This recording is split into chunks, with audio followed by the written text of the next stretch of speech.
I think it's very easy to say that masculinity in video games has gone by the wayside, but I think it's significantly more complicated than that. I don't think it's that it's gone or that it's decreasing. It's more so that it's just increasing in complexity. And I have a couple examples that I'd like to share to maybe shine some light on why I think this. Number one, we're going to look at 2018's Red Dead Redemption 2.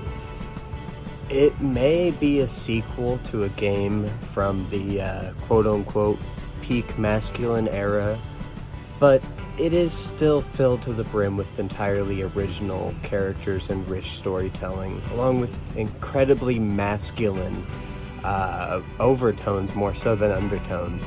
Basically, the entire game is learning to become a better man, and I can't think of a thing that is more masculine than that. Arthur starts out as a diabolical criminal, willing to literally murder anybody for money. There's the whole Now what is it you want me to do? Kill my whole family for me, Arthur. Nah, I can't do that. I'll pay you $20. Okay. It's fair, like it's how he came up. For Arthur Morgan, that is just the only life he's really known. And as the game progresses, we kind of understand why. He lost his son, his only son he ever had, a long time ago, and the girl that loved him as well, when some robbers came by and killed him while he was away. He was basically raised by a gang, having no real parents, as far as I could tell. I can't really remember the specifics of his childhood, but I know it wasn't great. So Arthur didn't know anything but the streets and being basically the gang's muscle, their enforcer. And given that, it honestly is surprising that even having taken so long that he was able to find redemption at all. And I guess depending on which version of the ending you got, he may or may not have found redemption, but I think we all understand that the canon ending is on top of that mountaintop, watching Arthur fade into the deer. That's like as the sun sets or rises. I can't remember. It's incredible. Here's a clip of it.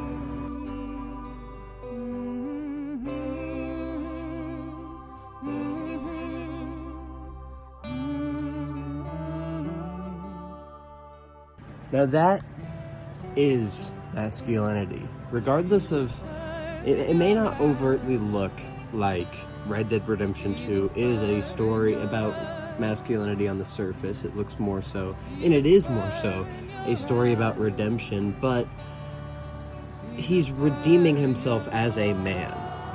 He's redeeming himself as a person. But a lot of that has to do with his manhood and the way that he controls his strength and knows when to use it rather than just throwing it around at whoever he finds deserving. Towards the end of the game, he's even willing to sacrifice himself for John and betraying the only father figure he really ever had other than Hosea. I can't think of something more masculine than sacrificing yourself for someone that you love. You could be a woman and do it. It's still, I don't know. It's masculine. And maybe I'm a silly, that's a silly take on that. But to me, peak masculinity is being strong enough to know when to not use your strength and being willing to use it for the ones that you love. Arthur! Get the hell out of here and be a goddamn man. You're my brother. I know.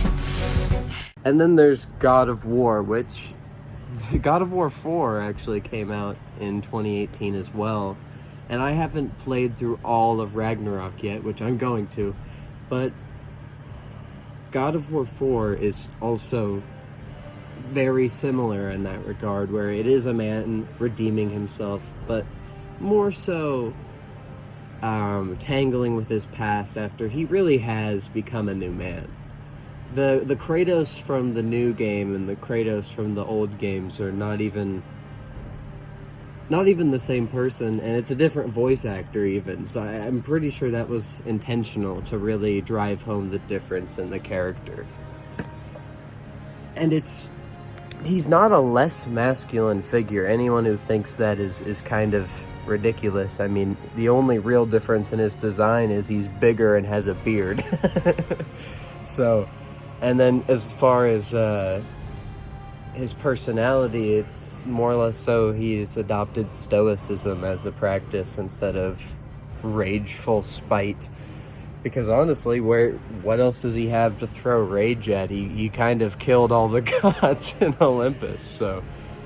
and I think that the story could definitely go more in depth on his regrets with that. And maybe it does in Ragnarok, and maybe it plans on doing it in the next one too. I kind of hope it does, because that would be an excellent storytelling device. But yeah, Kratos is very similar to Arthur Morgan. He doesn't want to use his strength, even against somebody who's outwardly threatening him. He isn't willing to use his strength until he knows his son's life and his life is in danger.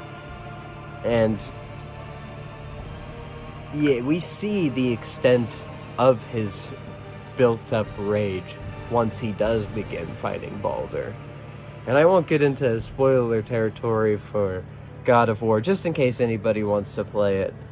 I probably shouldn't have spoiled Red Dead 2, but I mean, come on, you've played that, right? Everyone's played that. I know a few people, though, who haven't played God of War, so yeah, I think it's fine.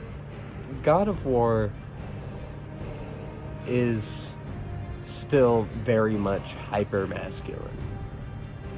There's not gratuitous sex scenes and stuff like that, but I've never seen that as masculinity. I feel like stuff like that is more so childish, and masculinity to me is being an adult, a grown man. And it like identifying as a man or not, I don't know. Maybe it just has more so being a grown person. I have no idea. The way that I see masculinity may be different from what it's supposed to be or what you see it as, but to me, masculinity is being a good man. Because, I don't know. Yeah. I feel like I've put it as well as I can. Yeah, so if you haven't played God of War or Red Dead Redemption 2, I highly recommend it. Basically, the thesis of this video is that with games like that coming so recently, I just don't think it's fair with the argument I've heard of saying that masculinity is dying off in video games. If you saw my last video, you'll see kind of what I'm referring to, but it's a bigger argument I've heard on the internet. It's not just one person. It's, as the Birdman put it, there's a bunch of parrots. You're probably wondering why I keep saying the word parrot. It might be somewhat intuitive, but it's a term I'm coining to specifically refer to people that parrot grifter talking points, which is what this video is about. You know, those that use the word woke, complain about diversity, and use deflections like the one I'm about to debunk. I just wanted to kind of put out my thoughts into the world of masculinity isn't dying, it's just becoming more nuanced and better. Because I honestly think that the role models that young men should look towards should be end of the game, Arthur Morgan, and people like Kratos. As silly as that sounds, that they are like the peak masculine figures to me. That and Solid Snake. I don't know what it is about Solid Snake and Leon Kennedy, but those motherfuckers are the most masculine motherfuckers I've ever seen in my life.